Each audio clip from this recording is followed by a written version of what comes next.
오늘 말씀 제목 따라합니다. 방해와 승리. 네, 다시 한번요. 방해와 승리. 네, 방해와 승리라는 제목으로 함께 말씀의 은혜를 나누겠습니다. 오늘 느헤미야 5번째 시간입니다. 우리가 느헤미야를 통해서 성도의 영적 리더십이 무엇인지, 또 이 땅을 살아가는 성도의 모습이 어떤 모습이어야 되는지를 우리가 함께 말씀을 나누고 있습니다. 우리가 이 땅을 살다 보면 예배하고 기도하고 찬송하는 가운데 성령님의 도우심을 느낍니다. 할렐루야. 여러분, 우리가 예배하고 찬양하고 기도할 때, 또 말씀 앞에 설 때 성령께서 우리를 도우세요. 역사하십니다. 또 동시에 우리를 돕는 성령님도 계시지만 우리의 믿음, 우리의 인생을 방해하는 사단의 역사도 있다라는 거예요. 돕는 성령님이 계시고 방해하는 마귀가 있습니다. 사단이라는 그 이름 자체가 방해자, 대적자라는 뜻이 있습니다. 여러분, 우리가 이 땅을 살아갈 때 신앙인으로서 하나님께 한 발 걸치고 세상에 한 발 걸치면, 양다리 걸치는 신앙을 가지고 있으면 별로 갈등이 없어요. 왜? 그런 믿음은 겨우겨우 연명해가는 그런 믿음이기 때문에 마귀도 건들질 않아요. 가만 놔둬도 뭐 그냥 영향력도 없고 죽어가는데 뭘 건드립니까? 근데 우리가 하나님 말씀 앞에서 서는 순간, 하나님의 말씀대로 살겠다는 그 순간, 만만치 않게 사단의 역사, 마귀의 역사가 우리를 시험해 오고 도전해 온다는 겁니다. 여러분, 반드시 모든 인생, 신앙의 여정 가운데는 저항이 있습니다. 우리가 달리기를 해도 빨리 뛰면 어때요?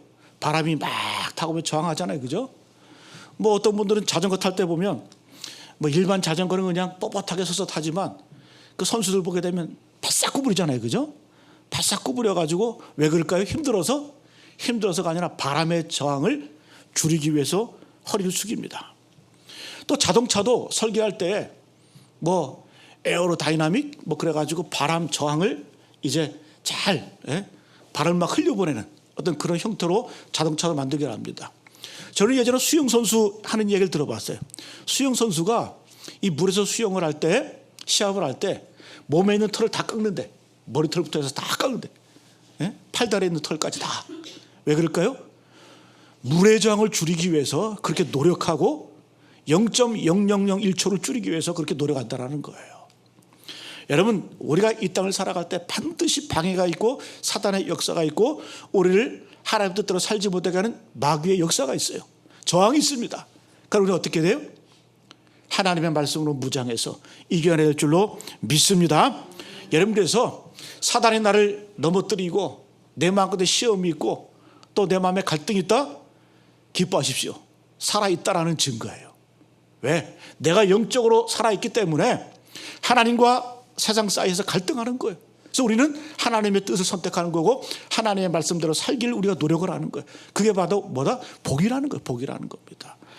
디모데전서 3장 12절 보게 되면, 무릇 그리스도 예수 안에서 경건하게 살고자 하는 자는 박해를 받으리라. 그리스도 예수 안에서 내가 경건하게 살아보겠다, 하나님의 말씀대로 살아보겠다는 자는 반드시 뭐가 있다? 박해와 핍박이 있다는 거예요. 제대로 사는 거예요. 그래서 여러분, 우리가 인생을 살아가면서 내 신앙을 판단하는 시금석이 있어요. 내가 이 땅을 살아갈 때 편하다, 아무 근심 걱정 없다, 아무 갈등이 없다, 그러면 세상과 같은 방향으로 가기 때문에 저항이 없는 거예요. 그러나 여러분, 이 세상의 풍조를 거스리고 이 세상의 가치관을 내가 거스려 살면 반드시 저항이 있고 번민이 있고 갈등이 있는 겁니다. 그러나 그것이 바로 복된 길이고 승리의 길인 줄로 믿습니다.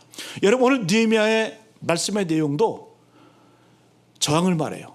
방해가 있어요.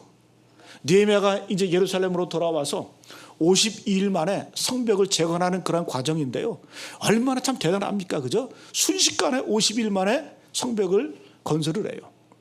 42개 파트로 나눠서 38개의 가문이 동시다발적으로 성벽을 지어나갑니다. 마치 그 레고를 쌓듯이 그 지어나가요. 그런데 여러분, 52일 만에 성벽을 건축했다 할지라도 그 과정 가운데 방해가 있어요. 오늘 말씀이 보여주는 게 그거거든요. 끊임없이 방해하고 도전합니다. 그런데 여러분, 전혀 이상하지 않아요. 왜? 사단 마귀는 우리를 방해하기 때문에 그렇습니다. 어떤 식으로 방해할까요? 1절 7절 보니까 분노하면서 방해합니다. 2절 보니까 놀리고 조롱합니다. 3절에는 부정적인 이야기를 퍼뜨려대면서 떠들어댑니다. 8절 11절은 협박까지 합니다. 뭐 할 거 다 해가면서 방해하는 거예요. 10절에 낙심하게 만듭니다. 지치게 만듭니다. 그 다음에 14절 보니까 두렵게 합니다. 그러니까 이 예루살렘 성벽을 건축할 때 그냥 된 것이 아니라 수많은 방해와 도전과 핍박 가운데 건설이 되었다는 겁니다. 그러나 중요한 건 뭐예요? 그런 극심한 방해가 있음에도 이겨냈다는 거예요. 우리도 이런 믿음이 필요합니다. 오늘 말씀을 통해서 우리 인생 여정 가운데 끊임없이 사단 마귀가 방해할 거예요. 도전할 거예요. 그럼 우리 어떻게 돼요? 그걸 이기고 승리하고 하나님의 뜻대로 살아가야 될 줄로 믿습니다. 그래서 오늘 말씀을 통해서 마귀가 어떤 식으로 우리를 방해하는가 한번 살펴보고요. 그럼 무엇으로 이길 수 있는가 함께 말씀의 은혜를 나누기를 원합니다. 자, 그러면 이 마귀는 어떤 식으로 인생 우리의 믿음을 흔들어 놓을까요? 간단하게 말하면 세 가지입니다. 첫 번째는 조롱합니다. 두 번째는 낙심하게 만듭니다. 세 번째는 두렵게 만듭니다. 간단해요. 여러분, 마귀의 공격은 다양하지가 않아요. 2000년 전에도 똑같이 이렇게 공격을 했고 100년 전에도 똑같이 이렇게 공격을 했고 10년 전에도 지금 이 순간에도 마귀의 공격과 마귀의 방해는 다양하지가 않아. 어떤 식으로요? 우리를 조롱하고 그 다음에 말로 낙심하게 만들고 우리를 두려워 떨게 만드는 거예요. 근데 여러분 보세요. 우리가 다 알아요. 근데 알면서 당하잖아요. 그렇지 않아요? 뭐 마귀의 시험은 뭐 특별한 방법으로 뭐 교묘하게 이렇게 다가오는 거 아니에요. 우리를 조롱하고 낙심하게 만들고 두렵게 만들어요. 뭐 어려운 건 없어요. 근데 우리는 다 알아. 다 아는데 당하는 거예요. 알면서도 당한다라는 거예요. 자, 여러분 오늘 한번 이 느헤미야 성벽 이 재건 이것을 어떻게 방해하는지 또 사단 마귀가 어떻게 방해하는지 한번 살펴봅니다. 첫 번째는 조롱합니다. 세상은 우리 믿는 우리를 조롱합니다. 우리 2절 말씀 같이 한번 읽습니다. 시작. 자기 형제들과 사마리아 군대 앞에서 일러 말하되 이 미약한 유다 사람들이 하는 일이 무엇인가? 스스로 견고하게 하려는가? 제사를 드리려는가? 하루의 일을 마치려 하는가? 불탄 돌 흙무더기에서 다시 일으키려 하는가? 이 말은 뭐냐면 이제 산발랏, 이 산발랏인 사람이 방해하는 대표적인 인물이었거든요. 이 사람 누구였냐면 사마리아 총독이었어요. 사마리아 총독. 네? 그 당시에 페르시아가 제국을 다스릴 때 이 사마리아 총독을 뒀는데 느헤미야가 유다 총독으로 오니까 그 당시에 이 사마리아 총독이 그 당시 유다 땅까지 관할하고 있었던 것 같아요. 네? 산발랏이. 그런데 갑자기 느헤미야가 와서 유다 총독이 되어서 예루살렘 성을 건축한다고 하니까 자기 영역이 축소되는 거예요. 어찌 보면 방해하는 건 당연하겠죠, 그죠? 그래서 뭐라고 말하냐? 예? 자기 형제들 또 사마리아 통치하고 있는 그 군대들 앞에서 이 미약한 유다 사람들이 뭘 하려고 하냐? 스스로 뭐 경고하게 하려는가? 제사를 드리려는가? 하루의 일을 마치려는가? 불탄 돌 흙무더기에서 다시 이렇게 하는가? 이 한마디로 말하면 조롱하고 비웃는 거예요. 쉽게 말하면 이것들 웃기고 있네 그러는 거예요. 사마리아 총독 산발랏이. 그런데 혼자 조롱하는 것이 아니라 항상 조롱할 때는 동조자가 있어요. 3절 같이 한번 읽습니다. 3절 말씀 시작. 암몬 사람 도비아는 곁에 있다가 이르되 그들이 건축하는 돌 성벽은 여우가 올라가도 곧 무너지리라 하더라. 옆에 있는 꼬봉이었던 암몬 사람 도비아가 같이 거드는 거예요. 조롱하는 거예요. 비웃는 거예요. 그러면서 뭐라고 해요? 니들 성 짓는 거 보니까 야, 그 성은 여우가 올라가도 무너져. 여러분 세상에 여우가 올라가서 무너진 성이 어디 있어요? 근데 그런 식으로 조롱하고 비웃는 거예요. 우습게 여기는 거예요. 여러분 사단 마귀는 우리에게 끊임없이 이런 식으로 조롱해요. 배운 것도 없으면서 나이도 많으면서 건강도 좋지 않으면서 돈도 없으면서 여러분 사단 마귀가 똑같이 지금도 우리에게 이런 식으로 비웃고 조롱하고 여러분 이 자리에 앉아있는 여러분들 세상 조롱하잖아요. 날씨 좋은 주일날 교회 앉아가지고 저 뭐 하는 짓이냐? 놀러도 못 가고 즐기지도 못하고. 그러나 여러분 몇십 년 지나면 다 판가름 날 거예요. 하나님의 심판이 있고 하나님의 심판 앞에 설 겁니다. 여러분 오늘 보면 교회나 성도들도 마찬가지. 이 세상에서 늘 잘못해도 조롱받고 심지어 잘해도 조롱받아. 그렇잖아요? 여러분 기독교 역사 가운데 2000년 역사 가운데 교회가 칭찬받은 적이 별로 없는 것 같아. 그러니까 교회는 잘 살아도 비난받고 또 못해도 당연히 비난받고. 예? 여러분 교회는 예를 들면 사람들이 그런 얘기, 어떤 사람이 잘못을 했어요. 근데 그 사람이 교회를 다녀. 뭐 집사거나 권사거나 장로거나 목사거나 그러면 항상 어느 교회 목사가, 어느 교회 권사가, 교회 다니는 사람들이 그런 식으로 비난을 해요. 근데 절에 다니는 사람이 잘못하면 어느 절에 다니는 사람이 어떤 그런 얘기를 안 해. 그런 얘기를 안 해. 신기하지 않아요? 예? 왜 그럴까요? 여러분 교회는 살아있기 때문에 그래요. 살아있기 때문에 건드는 거예요. 어떤 사람은 그래요. 성경책 들고 가면 비웃어. 교회 가네? 예? 교회 가네? 근데 어떤 분이 불교경전 읽고 있으면 비난하는 사람 없어요. 아, 저 사람 고상하네? 이런 식으로 얘기한단 말이에요. 여러분 교회는 그럼 반대로 우리가 잘 살면 칭찬받을까? 그럼 사람들이 우리가 세상에서 잘 살면 교회로 막 몰려올까요? 저는 그런 걸 별로 못 봤어. 전도해야 몰려오지. 그냥 여러분 성도들이 잘 살면 사람들이 그냥 흐뭇해해. 아, 교회 다니는 사람들이 그냥 잘 사는구나. 그 정도지. 그것 때문에 뭐 교회 몰려오거나 뭐 이렇게 하나님 영접하거나 그렇지는 않다는 거예요. 입으로 증거해야, 전도를 해야 오는 겁니다. 여러분 그렇습니다. 교회는 그래요.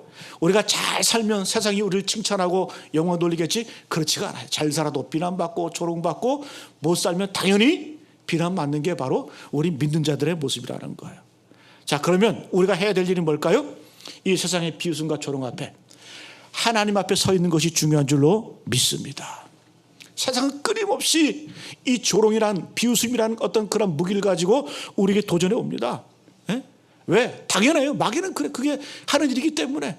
그거 하면 직무유기예요. 사탄 마귀도. 그래서 당연히 있는 걸 우리가 생각을 하고 우리는 그것 듣지 말고 그거 바라보지 말고 하나님만 바라봐야 될 줄로 믿습니다. 자, 두 번째, 낙심하게 만듭니다. 낙심하게 만들어요. 12절 말씀 같이 한번 읽습니다. 시작. 그 원수들의 근처에 거주하는 유다 사람들도 그 강처에서 와서 10번이나 우리에게 말하기를 너희가 우리에게로 와야 하리라 하기로. 자, 산발락과 도비아가 방해하는 것, 비난하는 것은 이해를 해요. 왜? 대적이기 때문에. 근데 같은 형제가 와서 유다 사람들이 와가지고 몇 번이나? 10번이나 우리에게 말하기를 너희가 우리에게로 와야 하리라 하기로. 이 말은 뭐냐? 성벽 그런 거 짓지 말고, 나라 망했어. 그냥 우리와 함께 즐겁게 살고 편안하게 살아. 그런 얘기를 하고 있는 거예요. 누가? 대적이 아니라 같은 동족, 같은 유다 사람들이. 여러분 오늘도 마찬가지입니다. 세상 사람들이 우리를 조롱하고 비난하지만 정말 힘 빠지는 건 뭔 줄 아세요?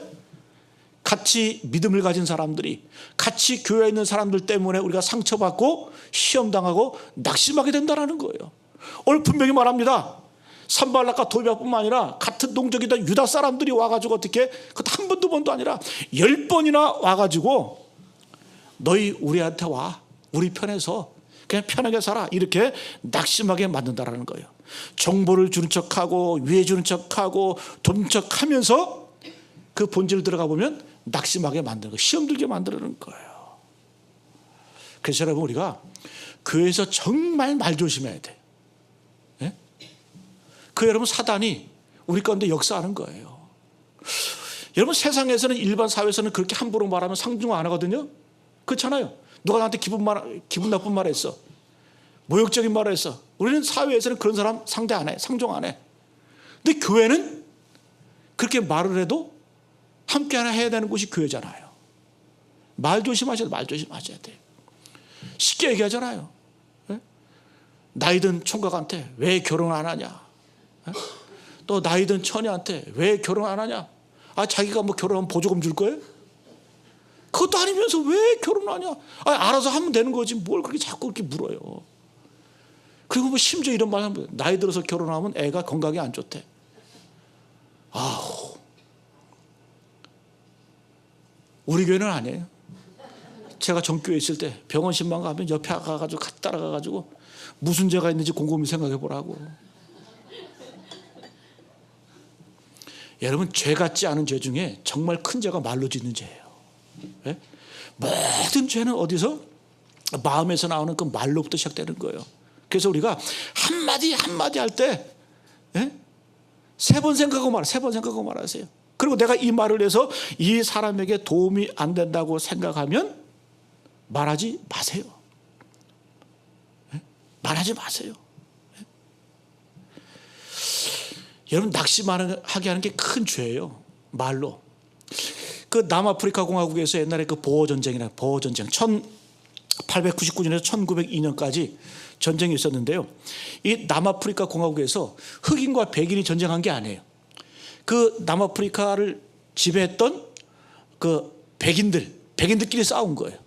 누가? 영국 백인들하고 이 네덜란드계 보어계, 그 당시 네덜란드계를 보어계 민족하고 영국 민족하고 백인들이 서로 전쟁을 합니다. 서로 차지하기 위해서.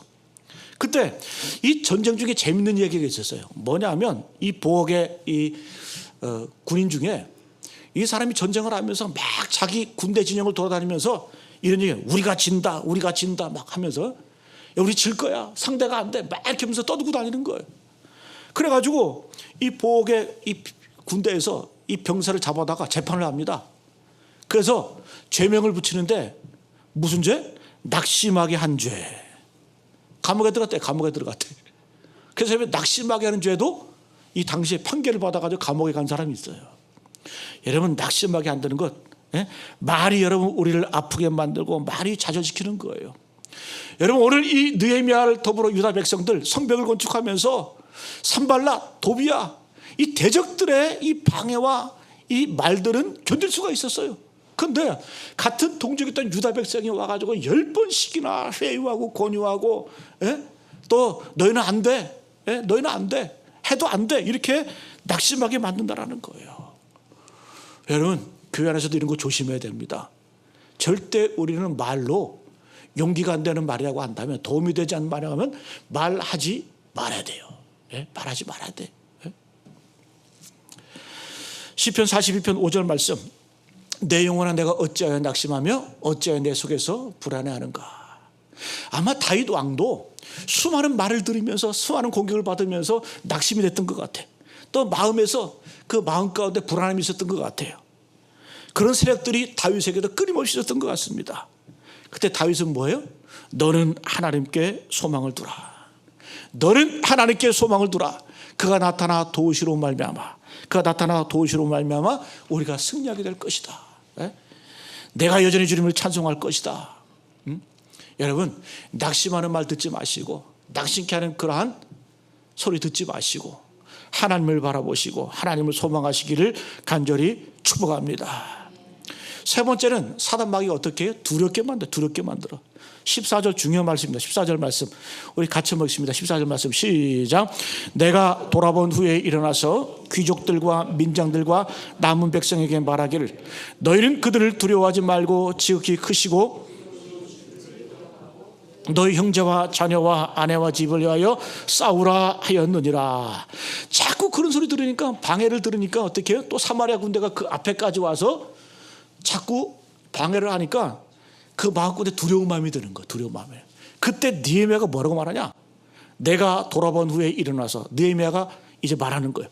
귀족들과 민장들과 남은 백성에게 말하기를, 너희는 그들을 두려워하지 말고 지극히 크시고 두려우신 줄을 기억하고 너희 형제와 자녀와 아내와 집을 위하여 싸우라 하였느니라. 이 말은 뭐냐? 두려움을 이기는 방법이 뭘까요? 두려움을 이기는 방법은 두려움의 방향을 바꾸는 거예요. 수많은 대적이 있으니까 막 백성들이 두려워하니까, 그들을 두려워하지 말라. 그들을 두려워하지 말고 아무것도 아니다. 대신 뭘 두려워하라? 지극히 크시고 두려우신 주를 기억하라. 하나님을 두려워하라. 주님을 두려워하라는 거예요. 여러분, 신기한 건 뭔 줄 아세요? 우리가 이 세상을 살아갈 때 세상이 두렵고 불안해요. 그러면 두려움의 방향을 한번 바꿔보세요. 내가 살아계신 하나님을 두려워하는 그 순간 세상의 두려움은 사라져버려. 이게 믿는 자들의 지혜입니다. 두려워할 자를 두려워하시기를 축복합니다. 여러분 우리가 진짜 뭘 두려워해야 되냐? 그걸 알아야 돼요. 예? 내 건강, 소문, 또 나를 괴롭히는 사람들, 대적자들, 그런 거 두려워하지 말라라는 거예요.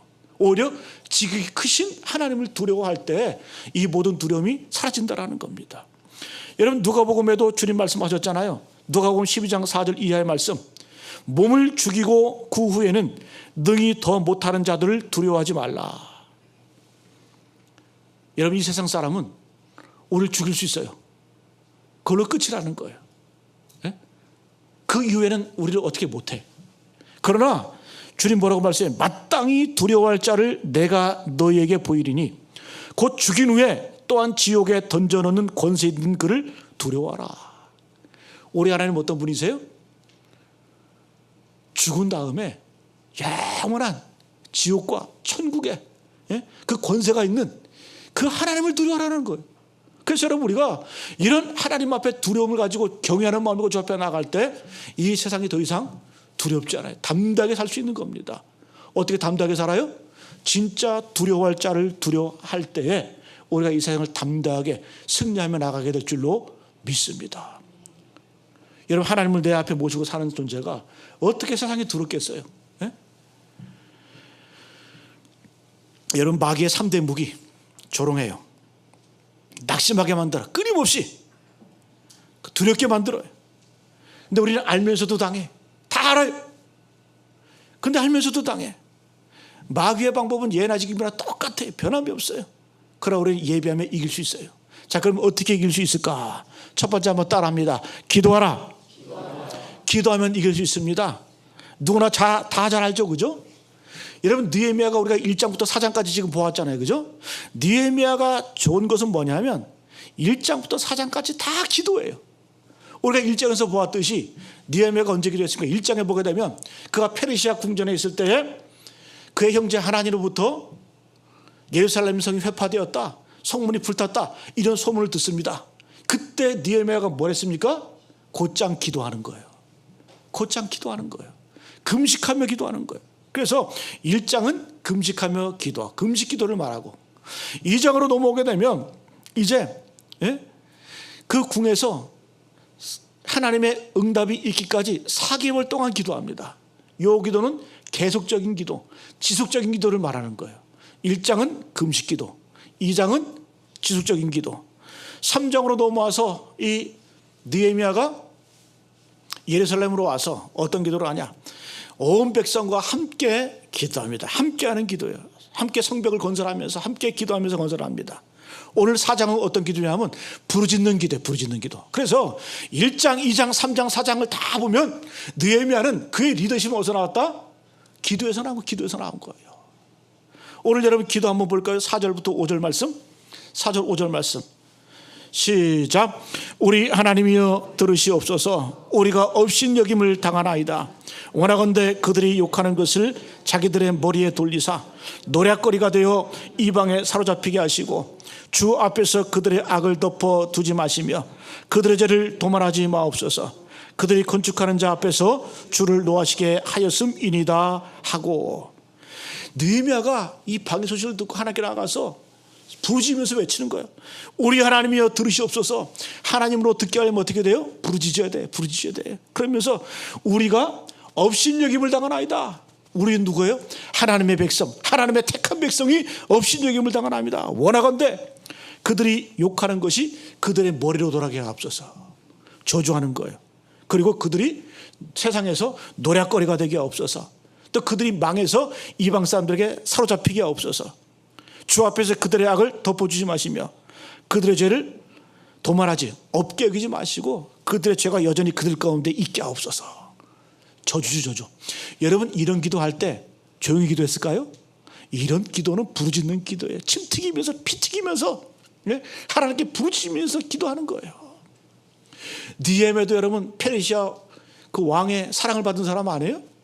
자기 힘도 있었어요. 자기 그 본국에 페르시아의 전가를 보내서 군대 동원해서 저 방해하는 것들 싹 그냥 없앨 수 있지만 그러나 그는 부르짖으면 하나님께 구합니다. 하나님이여 우리의 기도를 들으시옵소서. 우리가 업신여김 당합니다.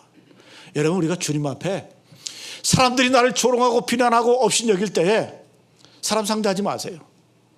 하나님 상대하시기를 축복합니다. 사람 상대하는 것처럼 어리석은 거 없어요. 예? 똑같이 대응해 보세요. 예?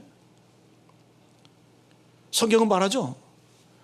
분을 속에 품어도 해가 지기 전까지 그 분을, 해가 지면서 그 분을 마음에 품고 있지 말라라는 거예요. 왜 하나님께서 원수를 사랑하라고 말씀할까요? 원수에게 악한 감정이 있으면 내가 다쳐요. 예? 내가 분노하잖아요.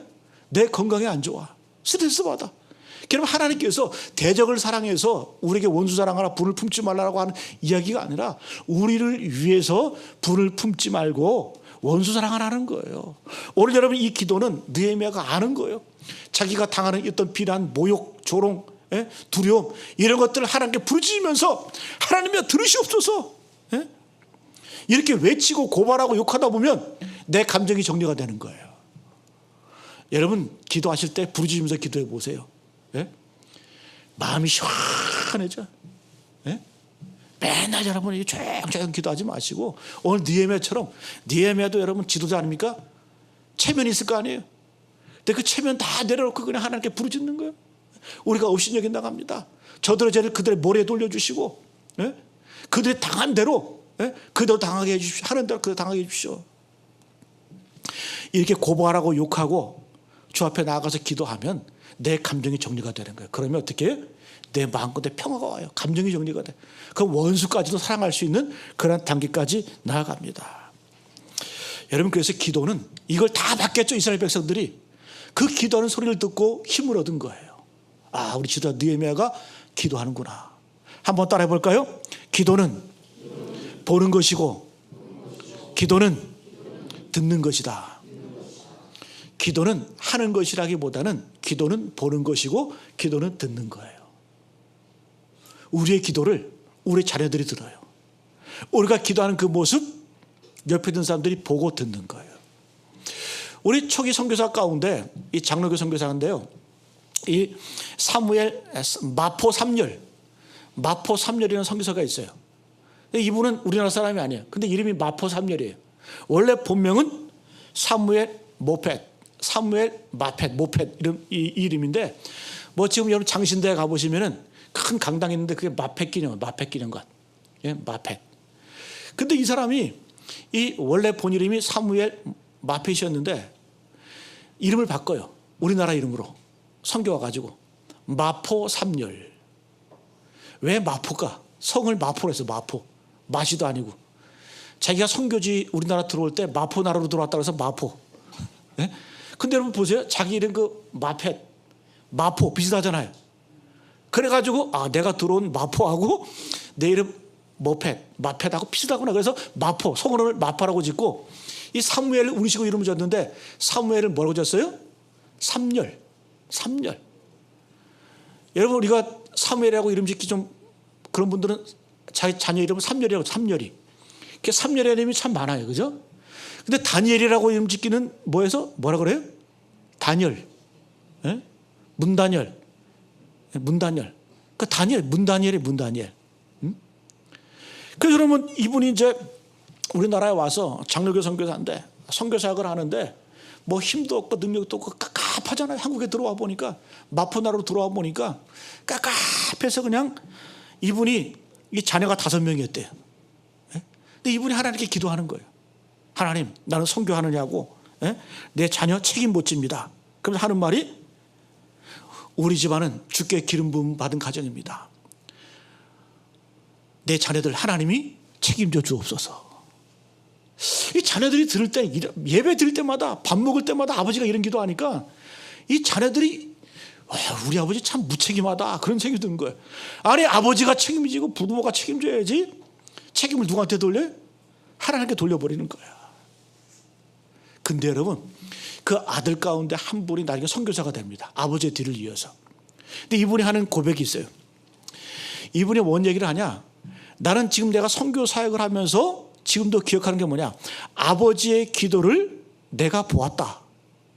그리고 아버지의 기도를 내가 들었다. 이 말은 뭐냐?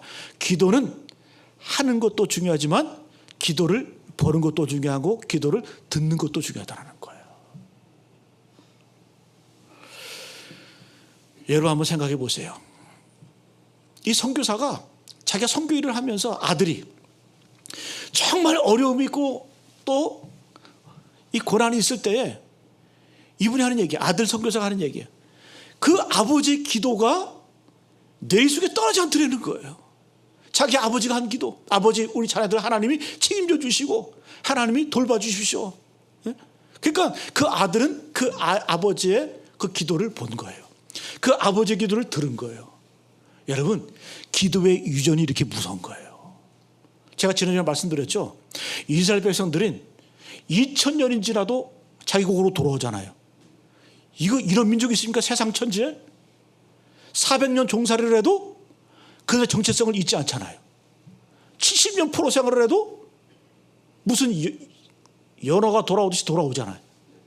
이 뭘까 이게 도대체? 이런 민족, 이런 경우가 어디 있을까?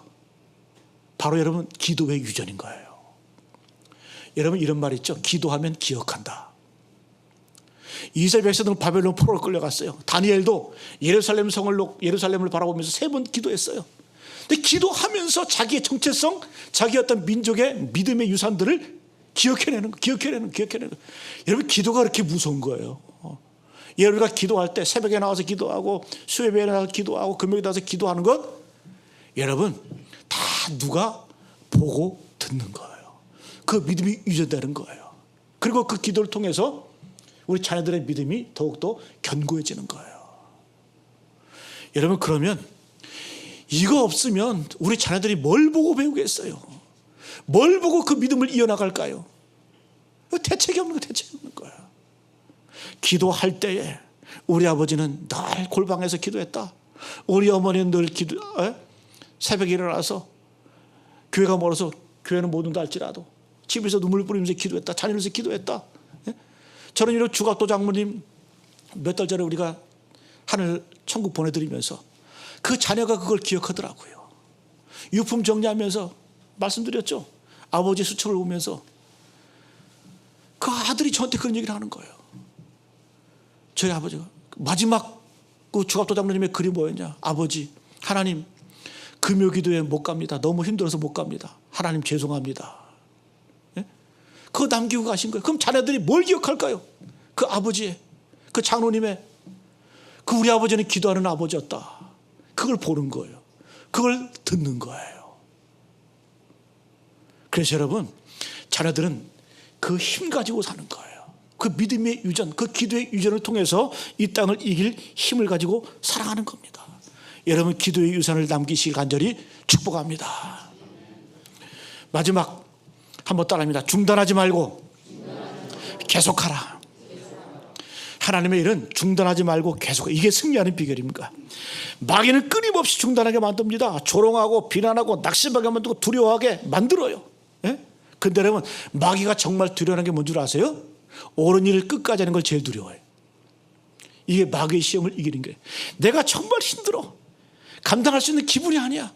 마귀가 나를 조롱하고 비난하고 시험에 들게 만들고 두렵게 만들어. 하고 싶지 않아. 그럼에도 불구하고 어떻게 끝까지 하는 게 뭐다? 승리하는 길이야. 승리하는 길이에요. 6절 말씀 같이 한번 읽습니다. 시작. 이에 우리가 성을 건축하여 전부가 연결되고 높이가 절반에 이르렀으니 이는 백성이 마음 들여 일을 하였습니다. 여러분 이스라엘 백성들이 일제히 일어나서 성벽을 건축을 합니다. 근데 막 방해가 있어요. 근데 높은 곳에 올라와 보니까 그래도 절반은 됐어. 예? 대단한 거죠, 그죠? 근데 절반이 됐는데 이 절반 됐을 때가 가장 무서운 거예요. 그렇잖아요? 어떤 일을 시작할 때는 의욕이 있기 때문에 열심히 합니다. 또 마지막에 거의 다 이뤄갈 때는 다 했기 때문에 조금만 노력하자 힘을 얻어요. 근데 여러분 저는 오늘 말씀 준비하면서 높이가 절반에 이르렀으니 이 말씀이 제 마음껏에 팍 오더라. 아 그렇구나. 모든 일은 시작이 힘든 게 아니라 끝이 힘든 게 아니라 절반 정도 이룰 때가 힘들구나. 이때 중단하게 만든다라는 거예요. 이때 중단하게. 그런데 여러분, 중단하지 말고 계속하라는 거예요. 이게 하나님의 뜻이고 하나님의 섭리라는 거예요. 예? 여러분, 우리 인생도 보면 미들라이프 크라이시스라는 말이에요. 미들라이프 크라이시스. 중년의 위기.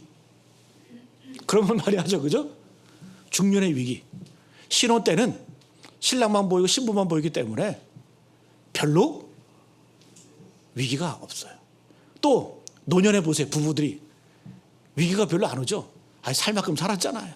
예? 지금 바꿔봐야 뭐 다 그놈이 그놈이고. 예? 별로 그렇게 뭐 그냥 지금까지 살아왔는데 계속 살자. 근데 중년 때는 위기가 와요. 저는 코로나 이후에 우리 젊은 부부들, 또 아이가 어린 친구 가끔 전화하잖아요. 전화해보면 예배 나오라 그래요. 근데 그래요. 목사님, 예배 나와야 되는 거 잘 알아요. 근데 잘 안 되네요. 애가 멀미를 하네요. 거리가 너무 멀어서 애가 힘드네요. 뭐 옛날에는 안 힘들었어요? 다 힘들어요. 근데 제가 이해는 해. 이해는데 안타까운 건 뭐냐면, 여러분, 하나님의 일은 중단하는 거 아니에요. 네? 힘들지만 계속하는 거예요. 힘들지만 지속해야 되는 거예요. 힘들지만 끝까지 해야 되는 거예요.